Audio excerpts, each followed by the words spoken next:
மானஸ் பக்கங்கள். Hi friends, இது மாலிகாவின் கேளுங்க கதை கேளுங்க. மானஸ் எழுதிய ஒரு கூட்டு பறவைகள், அத்தியாயம் 111. ஆதி தந்த பேப்பரை வாங்கி படித்த மிருணாளினி திகைத்தாள். அது அன்பு தன் கைப்பட எழுதி கையொப்பமிட்ட கடிதம். சொத்துக்காக தன் அண்ணனை ஏமாற்றியதாகவும் அந்த மன உளைச்சலால் தான் அவர் இறந்ததாகவும் குறிப்பிட்டிருந்தார். அவர் வாங்கிய கடன் எல்லாம் கடைக்காகத்தான் என்றும் அதனை தன் மகன்கள் கண்டுபிடித்ததால் தன்னிடம் சண்டையிட்டு ஒதுக்கி வைத்ததாகவும் எழுதியிருந்தார். இதனால் கோபம் கொண்டு வீட்டை விட்டு முதலில் சென்றதாகவும் பிறகு மனைவி பிள்ளைகளின் பிரிவு அவரை வருத்தியதால் தன் தவறு புரிந்ததாகவும் எழுதியிருந்தார். தன் அண்ணனுக்கு செய்த துரோகத்தால் குற்ற உணர்ச்சி தன்னை கொள்வதாக குறிப்பிட்டு பாவம் தீர்க்க ஆன்மீக ஸ்தலங்களுக்கு செல்லப்போவதாக தெரிவித்து இருந்தார். தன் அண்ணியிடமும் அண்ணன் மகளிடமும் மன்னிப்பை கோரியிருந்தார். தன் மகன்களுக்கு கோபம் தீரும் வரை பொறுத்திருந்து பின் வருவதாக எழுதி கையொப்பம் இட்டிருந்தார். ஆதி, என்ன இது? ஏன் தமிழ் படிக்க தெரியாதா? குறும்பாக கேட்டான். அவள் பதில் சொல்லாமல் அவனை இறுக்கமாக கட்டிக்கொண்டாள். அவனும் அவளை அணைத்து கொண்டு மெல்லிய குரலில் கேட்டான், என் பொண்டாட்டி ஆசைப்பட்ட மாதிரியே அதில் இருக்கா? கண்கள் மூடி அவன் மார்பில் புதைந்தவளுக்கு அவன் ஒரு புதையலாகவே தோன்றினான். இரு துளி கண்ணீர் அவன் மார்பை நனைக்க, மாயவா என்றாள். அதில் மயங்கி போனவன் அவளையும் மயக்கி தன் வசம் ஆக்கினான். 3 நாட்கள் முடிந்து உளுந்தூர்பேட்டை வந்து சேர்ந்தார்கள். குலதெய்வ கோவிலுக்கு செல்வதும் எல்லார் வீட்டிற்கும் விருந்துக்கு செல்வதும் என்று 1 மாதம் கழிந்தது. அன்று முரளி இருவரையும் அழைத்து பேசினான். புது வீட்டில் வேலை முடியும் வரை இருவரையும் குவார்டர்ஸில் தங்கிக் கொள்ள சொன்னான். நான் இங்கேயே இருக்கேனே மாமா, ஆதி டைம் கிடைக்கிறப்போ வந்து போகட்டும் என்றாள் மிருணாளினி. சிரித்தான் முரளி. சில விஷயங்கள் எல்லாம் கல்யாணமான புதுசிலேயே அனுபவிச்சிடணுமா? அதுக்கப்புறம் எவ்வளவு எங்கினாலும் இந்த குறிப்பிட்ட காலம் திரும்பவும் நம்ம வாழ்க்கையில் வராது, புரியுதா? சரி மாமா. குவார்டர்ஸுக்கு வந்த பிறகு தனிமையை வெகுவாக இருவரும் அனுபவித்தனர். காதலும் மகிழ்ச்சியும் அங்கே தழும்பி வழிந்தது. இரவு காலதாமதமாக வரும் கணவனை அவள் கேள்வி கேட்டது இல்லை. அதிகாலையிலேயே தன் அலுவலக வேலையை செய்வதற்காக எழுந்துவிடும் மனைவியை அவன் தொந்தரவு செய்வதில்லை. அவள் உழைப்பிற்கு அவன் மதிப்பளித்தான். அவள் முன்னேற தோள் கொடுத்தான். ரோபோவாக இருந்த அவன் மினியை மிகவும் இயல்பான பெண் ஆக்கினான். ஆதியும் நித்தீஷும் எவ்வளவு நெருக்கமோ அதைவிட அதிகமாக நெருங்கினார்கள் மிருணாளினியும் அஸ்விதாவும். தேனிலவிற்கு நித்தீஷ் ஏற்பாடு செய்திருக்க இருவரும் சென்று வந்தார்கள். ஆனால் அஸ்விதா தான் பாவம். ஆதியின் திருமணத்தன்று தொடங்கிய வாந்தி பிறகு நிற்கவே இல்லை. நிதேஷ் மிகவும் வருந்தினான். அஸ்விதாவை உள்ளங்கையில் வைத்து தாங்கினான். இதற்கிடையில் சின்ன திரை நடிகை சங்கீதாவிற்காக பிரத்யேகமாக அவளின் விருப்பப்படி அஸ்விதா டிசைன் செய்த திருமண நகைகள் எல்லோரின் கவனத்தையும் ஈர்த்தது. அவளோடு சேர்ந்து அவர்கள் கடையின் பெயரும் இன்னும் அதிக பிரபலமாகி விட்டது. அவளுக்கும் வாய்ப்புகள் வரத் தொடங்கின.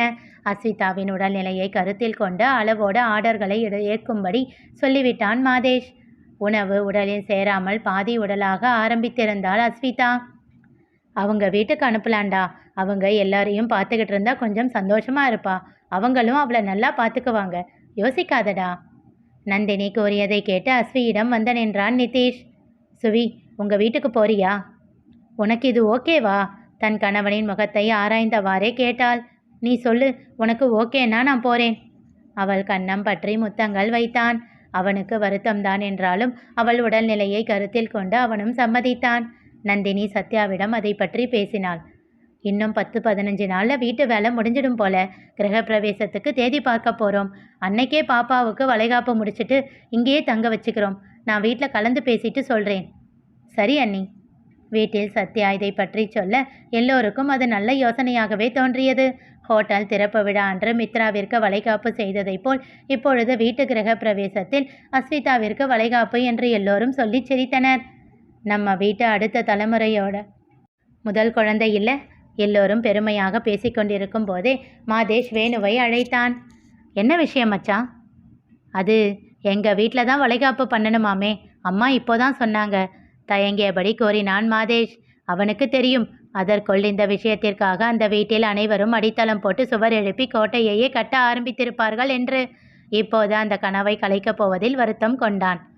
சரி மச்சான், நான் அண்ணன்கிட்ட பேசுகிறேன் இதை பற்றி. அஸ்விக்கு அங்கே ஃபங்க்ஷன் நடக்கிறதுல எனக்கு எந்த பிரச்சனையும் இல்லை. பெரியவங்க பேச்சை கேட்கணும் இல்லையா? அதுக்காகத்தான் சொன்னேன். நீங்கள் தப்பாக எடுத்துக்காதீங்க.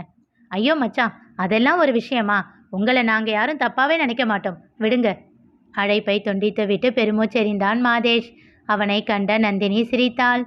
எதுக்கு சிரிக்கிற? இல்லை, எனக்கு கல்யாணமான புதுசில் இருந்து என் புருஷனை நினச்சி பார்த்தேன். இதுதான் முடிவு, இதைத்தான் கேட்டாகணும் அப்படின்னு ஆர்டர் போட்டுக்கிட்டு இருந்த மிஸ்டர் மாதேஷ் எங்கன்னு தேடிக்கிட்டு இருக்கேன் கிண்டலாக கூறினாள். சின்னதாக சிரித்தவன் அவள் வாயில் செல்லமாக அடித்தான். நான் கூட எனக்கு பயந்து தள்ளி தள்ளி நின்று முழிச்சு முழிச்சு பார்க்குற என் பொண்டாட்டிய கொஞ்ச வருஷமாவே தேடிக்கிட்டு தான் இருக்கேன். சாரி பாஸ், அவ இனிமேலும் கிடைக்க மாட்டா, ரொம்ப தேடாதீங்க. அது சரி என்றவன் அவளை இழுத்து தன் அருகில் அமர்த்தி கொண்டான். அவள் கன்னம் பற்றி அழுத்தமாக முத்தம் வைத்தான். எந்த நந்தினியா இருந்தாய் என்ன, அவ ஏன் நந்தினி, அவளை எனக்கு பிடிக்கும், அவ்வளவுதான் என்றான். சிறு புன்னகையோடு அவனை அணைத்து கொண்டாள் நந்தினி. முரளி பேசி பேசியே மலர்கொடியை சரி கட்டி விட்டான்.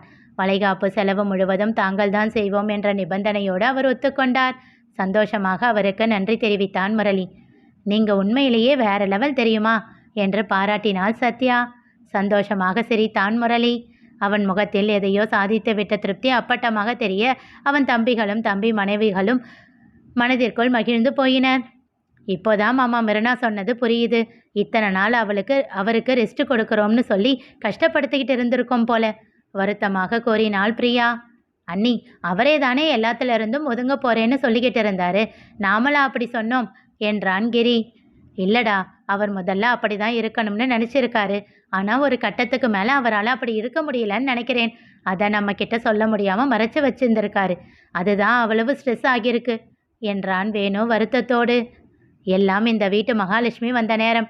உங்கள் அண்ணனை இப்படி பழைய மாதிரி மாற்றி கொடுத்துருக்கா கலங்கிய விழிகளோடு கூறினாள் சத்யா. உண்மைதான் அக்கா என்று கூறிய நித்யாவின் குரலில் தன் மருமகளை நினைத்து பெருமை பொங்கியது. வீட்டு கிரக பிரவேசத்திற்கான தேதி குறிக்கப்பட்டது. வேலைகளை துரிதமாக முடிக்க வேண்டும் என்பதால் மிருணாளினி உளுந்தூர்பேட்டைக்கே வந்து தங்க முடிவு செய்தாள். நிதிஷ் ஆதியை அழைத்தான். மச்சான், என் பொண்டாட்டியை என்கிட்ட இருந்து பிரிக்க போறாங்கடா என்று ஒப்பாரி வைத்தான். டேய் மாப்பிள்ள, உனக்காச்சும் பரவாயில்லடா, என் பொண்டாட்டி அவளே என்னை விட்டு பிரிஞ்சு போறேன்னு ஒத்த காலில் நிற்கிறாடா. இவன் பதிலுக்கு ஒப்பாரி வைத்தான். ஏய் சிச்சி, வாயை மூடுங்க ரெண்டு பேரும்.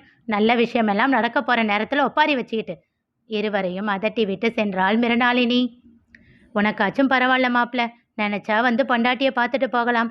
என் நிலைமையை நினச்சி பார்த்தியா? என் வேலைக்கெல்லாம் அப்படி நினச்ச உடனே போக முடியுமா? கரெக்டு தான் மச்சான், நீ ரொம்ப பாவம். ஆனால் நானும் அதே தான் யோசித்தேன், அப்பப்போ உளுந்தூர்பேட்டை வந்துட்டு போகணும்னு. டேய் ஏன்டா போய் சொல்கிற? அப்பப்போ சென்னைக்கு வந்துட்டு போகிறேன்னு வேணும்னா சொல்லு, அதை நம்புகிறேன் என்றான் ஆதி நக்கலாக. அடப்பாவி, கண்டுபிடிச்சிட்டானே என்று தனக்குள் சொல்லிக்கொண்டு அழைப்பை அவசரமாக துண்டித்தான் நிதிஷ். சின்ன சிரிப்போடு மிருணாளினியை தேடி சென்றான்.